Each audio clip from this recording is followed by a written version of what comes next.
I don't know if it needs to be said, but rules of engagement, it's in the program. We just want to make sure we're treating everybody with respect, and we're looking for questions, not comments. And for my panelists, just one more time, up here. Don't let that touch. Okay, cool. All right, so questions. All right, we're going to start with George. Thank you. All those presentations were very interesting to me. So we have two quite different takes on wild horses. What's the answer?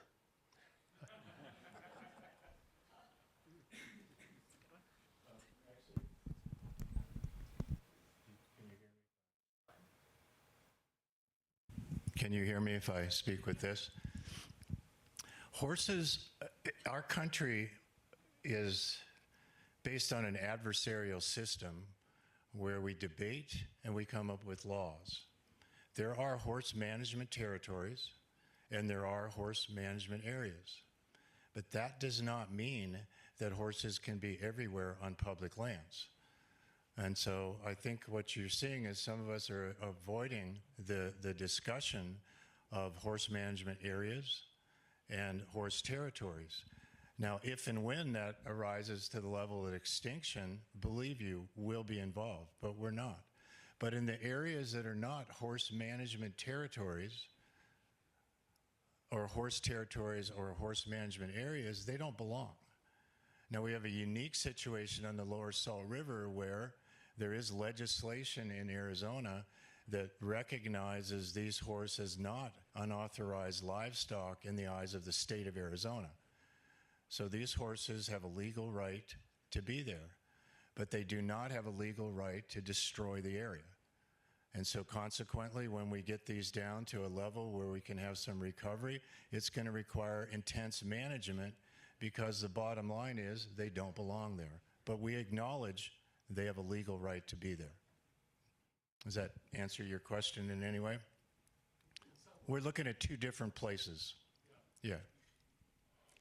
And from my perspective, and you know, we mainly look at what's going on in the herd management areas and the territories where wild horses do have federal legal status.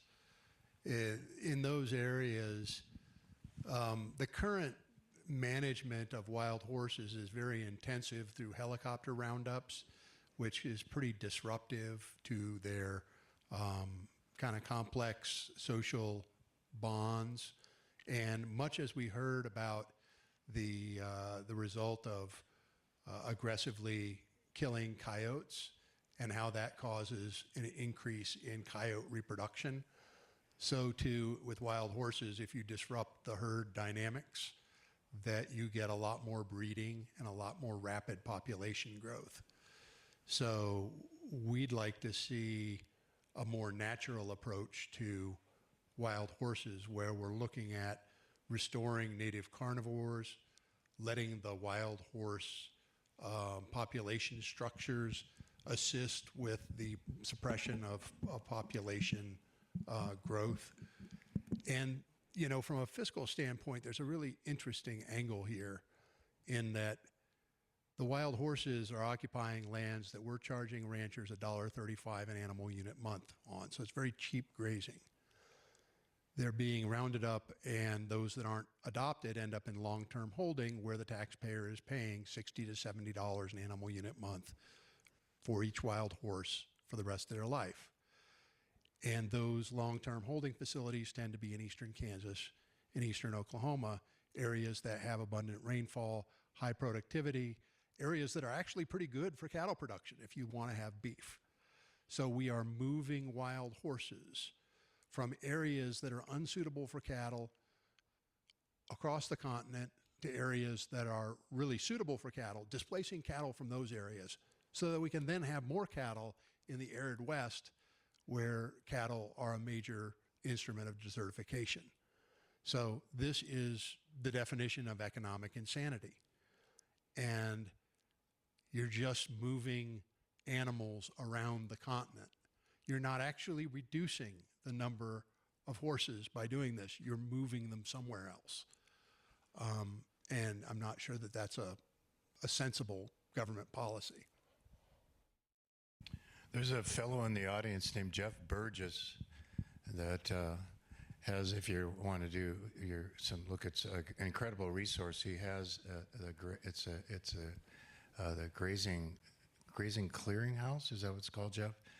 Where for us, when you're talking about some rancher that's complaining about his loss to wolves, or complaining about, they're always belly aching, these ranchers.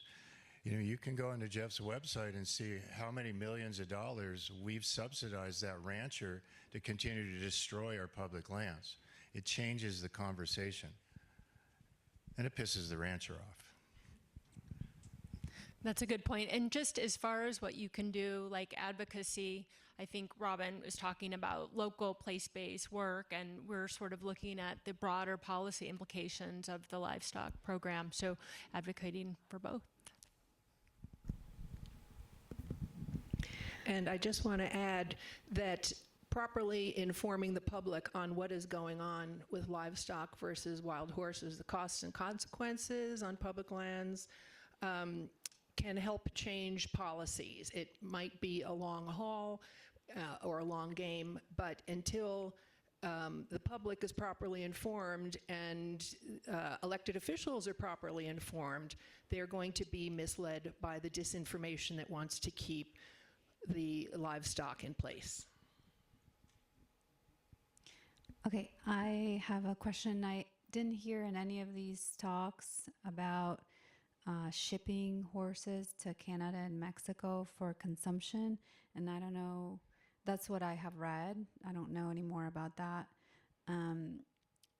How can we work on legislation in the U.S. so that that doesn't happen? Because I've heard that that's, because I wondered, why would BLM employees want to cause this much heartache about horses?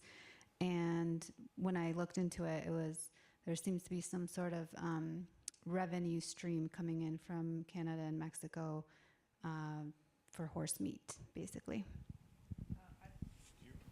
I'd like to speak on that because I did a tremendous amount of reporting on the slaughter pipeline, 18 articles in Forbes detailing where these horses are going and why.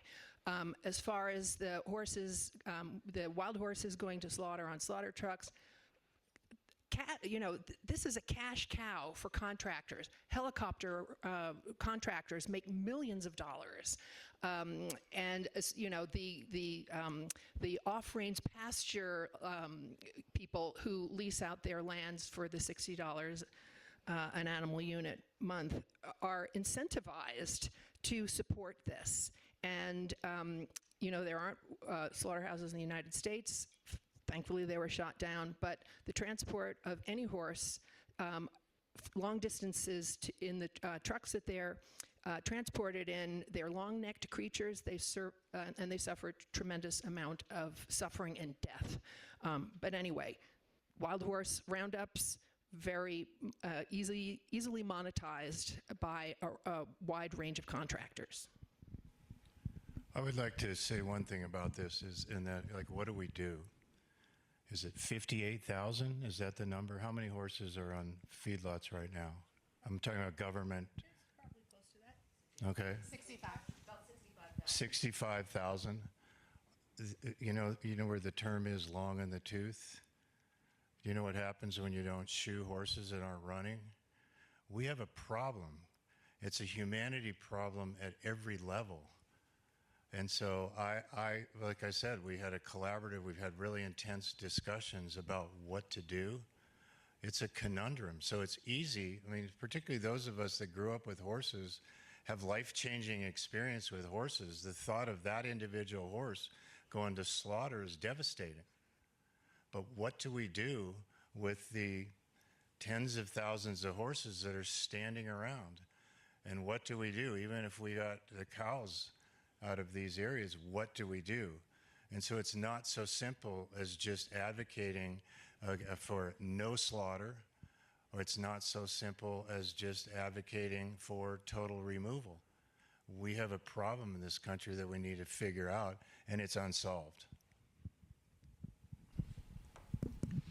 Whoever asked that question, feel free to come talk to me because I'm pretty involved in that element as well, and the legislation you might want to know about. But the question I have is probably for Eric.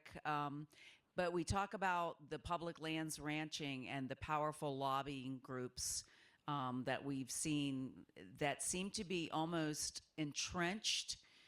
And I wonder, in your opinion, what you think it's going to take to try to bring some changes to the public livestock grazing fees to make them, to modernize them and at least make it somewhat more fiscally responsible and less burden on the taxpayer than it is? Or is it just going to be a chipping away over the years until there's so much loss that we just simply can't, take it anymore? The land just rebels and there's nothing there. Well, one of the things we're up against here is that the livestock industry started from basically free grazing across the American West and then went to a token amount of fee for that grazing and heavily subsidized grazing. Under PREA, the Public Rangelands Improvement Act, it directed the president to create a formula for what that grazing fee ought to be. And the formula that got created was crooked. And it didn't keep up with inflation. And so, even if you had inflation from, the original $1.35 up to today, it would be more than $12 an animal unit month. But the livestock industry has used its influence to keep that at rock bottom prices. And if you really, there is a need for a fundamental political reform of this idea that we should be paying to have our lawns mowed by cows out in the West on a large scale. And there's a real question of, who benefits from having livestock on public lands? Well, if you're a wild horse advocate, it's not you. If you like wolves, it's not you. If you like grizzly bears, it's not you. If you care about prairie dogs or beavers, it's not you.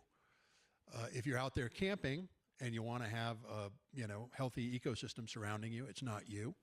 And if you care about rare and endangered species, it's not you, because the number one leading cause of endangerment is livestock. So it's a pretty small universe of Americans who benefit from having livestock out on public lands, regardless of whether they're paying their full share in terms of rent or not.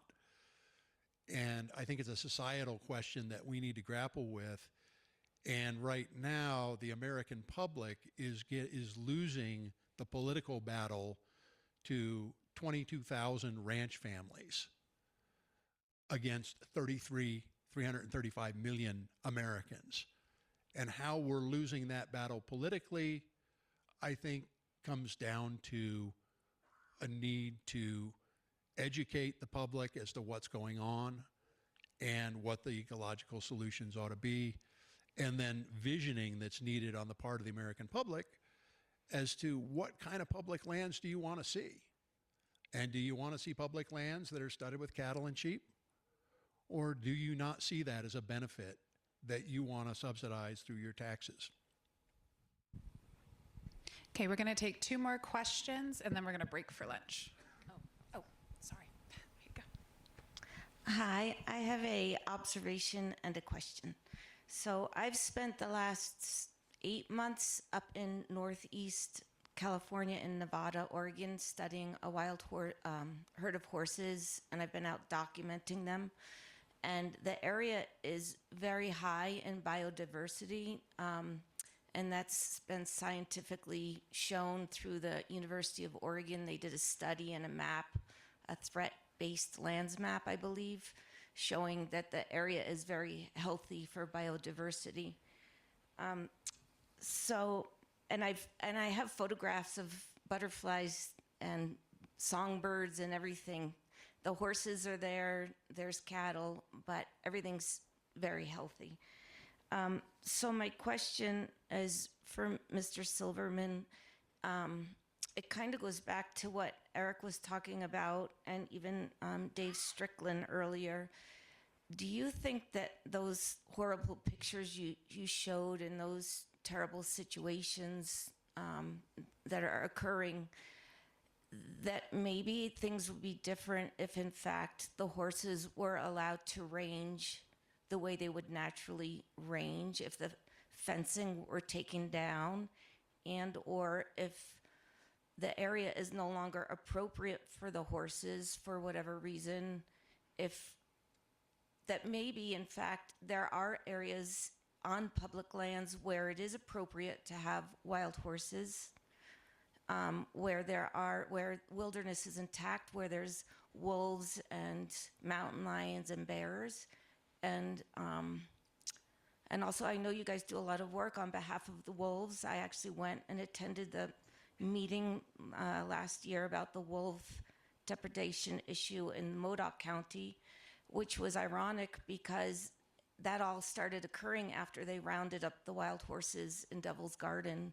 So I'm just wondering if maybe, in fact, if you see that there's any chance that there is that it could be that the horses have a proper place, especially in light that when Lewis and Clark first came and discovered the West, there were, I think, millions of horses, and I'd like to see a little cartoon about them saying, like, oh, look at the range degradation from the wild horses, but I don't think that was the case.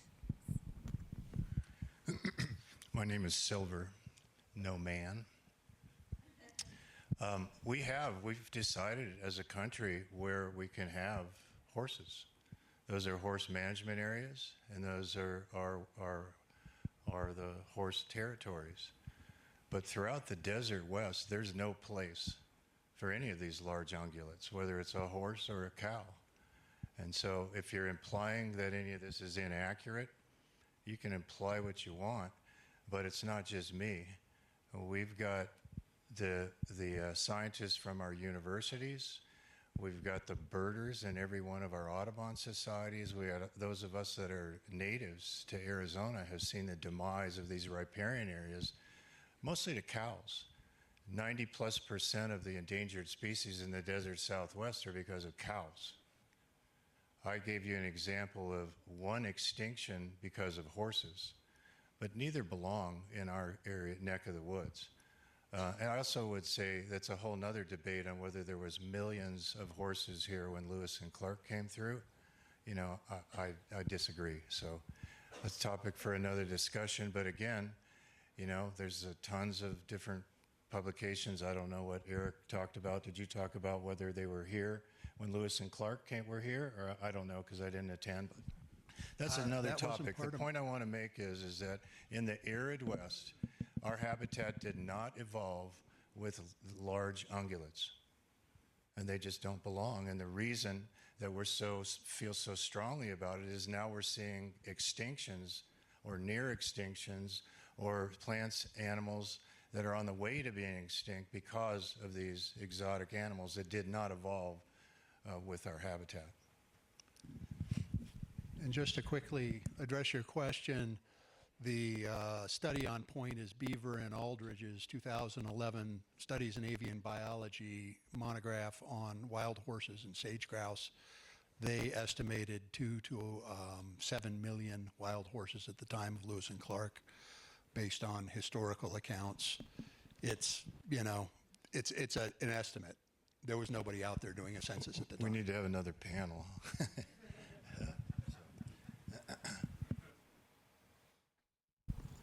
Okay, so I think, Robin, you just took care of some of my question with your last answer, but I'll proceed. So I'm agreeing with extinction and the word you used, it sucks. I was thinking about, you were referencing the extinction event in adjacent to or on the edge of Lincoln National Forest, and then I was also thinking about the Apache salt graves. Sorry, Grace, I'm singing. I'm doing it. And I was just looking at some information about Bear Wallow Wilderness, which is the origin of where the fire came through that you were talking about. And I was noticing that the whole of that wilderness area is grazed by livestock. And so I'm curious about the root cause of these extinction events, if there is historic livestock grazing in that area where the fire started, because we've heard from Eric about cheatgrass and the volatility of that. And then also, I'm assuming that there are active grazing permits throughout the Lincoln National Forest. So I'm just wondering if you could comment on that root cause. Unfortunately, there's grazing allotments on almost every inch of National Forest land and the Bureau of Land Management land. And so, as I tried to point out on the western part of the Apache National Forest that abuts the Indian reservation, is that initially when we were involved, there were also cows from the reservation that were there. The permitted cows had been removed. It was easy for us to remove the cows. The tribe wanted them back, but they didn't want the horses back because they're overrun. And so that's that specific example. In the area of the butterfly, likewise, these are all in allotments. The agencies were, as much as I belittle or insult the agencies, they did try to move the permitted cows out of these areas. Cows were not the problem with the butterfly. And on the lower Salt River, we got rid of the cows. The problem wasn't that it didn't, but we never got any recovery because the horses moved in. They're both a problem. I just gave you those 3 examples. And again, I'll stress, the major cause of endangerment in the desert Southwest are cows. Our position institutionally, it's obviously a reflection of my personal opinion, is that cows have no place in the arid West, period. You know, we can have that debate, and we continue to have the debate, and I would say nobody litigates against the ranching industry more than we do to try to, you know, to get some control of these people. And then I'll leave you with this, because it's the question is, what's wrong? Eric put it eloquently. I am kind of more of a guttural human, as you can tell. And I used to say, have you guys ever heard of a dude named John McCain? That's what's wrong with the power that ranchers still have in the West. And I used to say, look at McCain's feet. Here's a dude from Ohio who comes into Arizona as a carpetbagger, and what's the first thing that he does? He buys a pair of cowboy boots. We have a cultural problem that we need to overcome. It's not just that some of us think they're uncomfortable. We have a cultural problem, and we've got a lot of work to do to overcome that. Okay, can we get a round of applause for our panelists? Okay, we're running 10 minutes behind. Be back here no later than 12:55. We're doing